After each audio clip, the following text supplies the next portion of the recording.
तो हेलो भाई लोगों, फिर से आ चुका हूँ मैं एक और मूवी को एक्सप्लेन करने के लिए। यार ये मूवी काफी बढ़िया है, सबको पसंद भी आई थी और मेरे दिल के ज्यादा करीब भी हो गई है। इस मूवी का नाम है गार्डियन ऑफ द गैलेक्सी 3 और इसको आज मैं एक्सप्लेन करूंगा कि ये मूवी कैसी थी। और जिसने अभी तक नहीं देखी है, यार क्या कर रहे हो, एक बार जरूर देख। चैनल पे नहीं हो तो भाई चैनल को सब्सक्राइब करना, वीडियो को लाइक करना। तो चलो शुरू कर। इस मूवी में हमें गार्डियन ऑफ द गैलेक्सी की सबसे खास मेंबर रॉकेट की बैक स्टोरी पता चलती है। रॉकेट हमेशा से ऐसा बोलने वाला चालाक जानवर नहीं होता है। वो पहले छोटा सा एक मामूली रकून ही था, जिसपे बाद में हाई एवोल्यूशनरी ने एक्सपेरिमेंट करके उसको अपग्रेड कर दिया था। और इस साइंटिस्ट का नाम हमारा होता है हाई एवोल्यूशनरी, जो कि एक बहुत ही ज्यादा खतरनाक आदमी है। वो सैकड़ों सालों से एलियन और जानवर पर इनलीगल एक्सपेरिमेंट कर रहा है। उसने ब्रह्मांड की कई एलियन प्रजाति को खुद बनाया है, लेकिन हाई एवोल्यूशनरी का असली मकसद है कि एक ऐसी नस्ल बनाना जिसमें कोई भी कमी ना हो, और वो उस प्रजाति को अपने बनाए हुए एक प्लेनेट काउंटर अर्थ पर बसाना चाहता था। इसी के चलते एक बार उसने पृथ्वी से लाए हुए कुछ जानवरों पर एक्सपेरिमेंट कर दिया और उन्हें बोलने और सोचने वाला विकसित जानवर बना दिया, जिसमें हमारा रकून भी शामिल होता है, जो कि बाकी जानवरों के मुकाबले बहुत ही ज्यादा होशियार होता है। यहाँ तक कि वो हाई एवोल्यूशनरी से भी तेज सोचता है। बाद में उस रकून ने अपना नाम रखा हमारा रॉकेट, और वो अपने बाकी सभी जानवर दोस्तों के साथ इस उम्मीद में जी रहा था वो एक दिन काउंटर अर्थ पर जाकर नई जिंदगी शुरू करेंगे। लेकिन एक दिन उन्हें हाई एवोल्यूशनरी से ये पता लगता है कि वो उनको काउंटर अर्थ पर नहीं ले जाने वाला, क्योंकि वो बस एक टेस्ट सब्जेक्ट है, बल्कि वो दूसरी एलियन प्रजाति को वहां पर ले जाने वाला है। क्योंकि रॉकेट बहुत ही होशियार था, इसलिए वो उसके दिमाग के रिसर्च के लिए निकालने वाला था और उसके सभी साथियों को मारने वाला था। ये जानने के बाद रॉकेट अपने दोस्तों को लेकर वहाँ से भागने की तैयारी शुरू कर देता है। लेकिन तभी हाई एवोल्यूशनरी वहाँ पर आकर उसके साथियों को मार डालता है और फिर वो रॉकेट को फिर से कैद करने की कोशिश करता है। तब रॉकेट उस पर हमला करके उसका चेहरा बिगाड़ देता है और वो एक स्पेसशिप लेकर वहाँ से भाग जाता है। उस दिन के बाद से हाई एवोल्यूशनरी अपने चेहरे पर एक नकाब पहनना शुरू कर देता है और वो रॉकेट को ढूंढने की बहुत कोशिश करता है, क्योंकि वो उसके दिमाग की स्टडी करके एक परफेक्ट एलियन प्रजाति बनाना चाहता था। लेकिन रॉकेट उसको नहीं मिलता, इसलिए वो उसको मरा हुआ मानकर भूल जाता है। दूसरी तरफ रॉकेट ग्रूट नाम के एक पेड़ से मिलता है और वो दोनों दोस्त बन जाते हैं। इसके बाद वो दोनों guardian of the Galaxy team के मेंबर बन जाते हैं और फिर कुछ टाइम बाद गार्डियन की सोवेरेन नाम की एक एलियन प्रजाति से दुश्मनी हो जाती है। इसलिए सोवेरेन की रानी आयशा गार्डियंस को मारने के लिए एक स्पेशल बर्थ चेम्बर में अपना बच्चा बनाना शुरू कर देती है, जो कि एडम वॉरलॉक नाम का एक शक्तिशाली योद्धा बनने वाला था। पर यहाँ पे सबसे खास बात यह थी कि पूरी सोवेरेन प्रजाति को हाई एवोल्यूशनरी ने ही बनाया था। और उसको कुछ साल बाद ये पता चल जाता है कि आयशा गार्डियंस को मारने के लिए एडम को जन्म दे रही है। और गार्डियंस के बारे में सुनते ही हाई एवोल्यूशनरी को ये मालूम पड़ता है कि रॉकेट रकून अब भी जिंदा है। तब हाई एवोल्यूशनरी एडम वॉरलॉक को वक्त से पहले ही उसको बर्थ चेम्बर से बाहर निकाल देता है, ताकि वो रॉकेट को पकड़कर उसके पास ला सके। तो भाइयों, ये तो हो गए हमारे गार्डियन 1, गार्डियन 2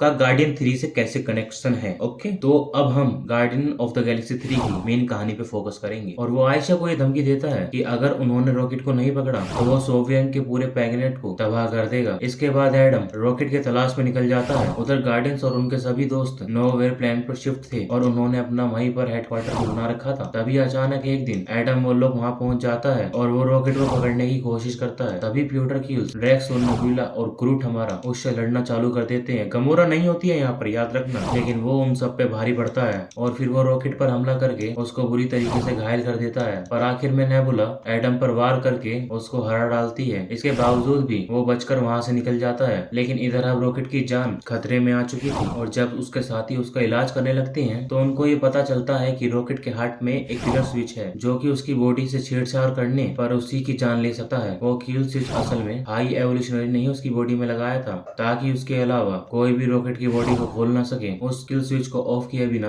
गार्डियन उसका इलाज नहीं कर सकते हैं। पर उनको ये पता चल गया था कि रॉकेट को ऑर्गो कॉर्प की कंपनी ने बनाया है, जो कि हाई एवोल्यूशनरी की ही कंपनी होती है। इसलिए गार्डियंस ऑर्गो कॉर्प में जाने का फैसला करते हैं, ताकि वो वहाँ से रॉकेट की फाइल निकाल कर उसके किल स्विच को ऑफ कर सके। दूसरी तरफ हाई एवोल्यूशनरी ये अंदाजा लगाता है कि गार्डियंस अब रॉकेट को बचाने के लिए ऑर्गो कॉर्प में जाएंगे, इसलिए वो पहले ही अपने कंपनी वालों को उनके आने की खबर कर देता है, ताकि वो उनको गिरफ्तार कर ले और फिर वो उनसे उनके रॉकेट को छीन सके। उधर गार्डियंस ऑर्गो कॉर्प में जाने की तैयारी चालू करते हैं और इस काम के लिए नेबुला गमोरा से मदद मांगती है। पर ये वो गमोरा नहीं होती है जो कि पहले गार्डियंस की टीम में थी और स्टार लॉर्ड से प्यार करती थी, बल्कि ये वो वाली गमोरा थी जो कि एवेंजर्स एंड गेम में सन 2014 से 2023 में आ गई थी और वो थैनोस के खिलाफ हो गई थी। और फिर थैनोस के मरने के बाद वो रेवेंजर्स की टीम में शामिल हो गई थी। ये गमोरा गार्डियंस के किसी भी मेंबर्स को नहीं जानती है सिवाय नेबुला के, इसलिए नेबुला उसको पैसा देकर अपनी मदद के लिए बुला लेती है, क्योंकि अब ये गमोरा रेवर्स के साथ रह रही थी, इसलिए वो डकैती करने में माहिर हो गई थी और वो उनकी ओर्गो कॉर्प का आसानी से पूरा करवा सकती है। फिर गमोरा की मदद से पीटर क्विल और उसके साथी ओर्गो कॉर्प के उसके अंदर घुस जाते हैं। वहाँ उस कंपनी के सोल्जर्स उनको पकड़ने की कोशिश करते हैं, लेकिन फिर भी वो किसी तरीके से वहाँ से रॉकेट की फाइल निकालने में कामयाब हो जाते हैं। पर वो जब उस फाइल को चेक करते हैं तो उनमें उसको वो पुल स्विच का कोड नहीं मिलता, क्योंकि हाई एवोल्यूशनरी ने उस कोड को अपने असिस्टेंट थील की मदद से उस फाइल में से हटा दिया था, ताकि गार्डियंस उस कोड की तलाश में उसके पास पहुंच जाए। उधर गार्डियंस को ये पता चल जाता है कि वो कोड थील के पास है, इसलिए वो उस कोड को हासिल करने के लिए हाई एवोल्यूशनरी के स्पेसशिप पर जाते हैं, जो कि काउंटर अर्थ पर होता है। हालांकि गमोरा ये समझ गई थी कि ये एक जाल है और वो वापस रेवेरिस के पास जाना चाह रही थी, लेकिन बाकी सब लोग काउंटर अर्थ पर जाने से नहीं रुकते, क्योंकि रॉकेट के पास काफी कम टाइम था, इसलिए वो गमोरा को वापस छोड़े बिना ही आगे बढ़ जाते हैं। दूसरी तरफ आयशा और एडम इस डर में थे कि अगर उन्होंने हाई एवोल्यूशनरी से पहले रॉकेट को नहीं ढूंढा तो वो उनकी पूरी नस्लों को मिटा देगा, इसलिए वो गार्डियंस को ट्रैक करके उनके पीछे काउंटर अर्थ पर चले जाते हैं। उधर गार्डियंस उस प्लेनेट पर पहुंचकर वहां रहने वाले एलियन की मदद से हाई एवोल्यूशनरी का स्पेसशिप ढूंढ लेते हैं। फिर स्टार लॉर्ड और ग्रूट उस स्पेसशिप के अंदर जाते हैं और ड्रेक्स, मेंटिस और नेबुला बाहर रुक जाते हैं और गमोरा अकेले ही गार्डियंस की स्पेसशिप पर रॉकेट के पास रहती है, जहाँ पर एडम वॉरलॉक हाई एवोल्यूशनरी का एक सोल्जर रॉकेट को लेने के लिए आ जाते हैं। लेकिन उन दोनों में झगड़ा हो जाता है, क्योंकि एडम को अपने लोगों को बचाने के लिए खुद रॉकेट को पकड़ना था। दूसरी तरफ हाई एवोल्यूशनरी पीटर और ग्रूट से बात करता है कि वो एक परफेक्ट दुनिया बनाने का काम कर रहा है। तब पीटर उसको बोलता है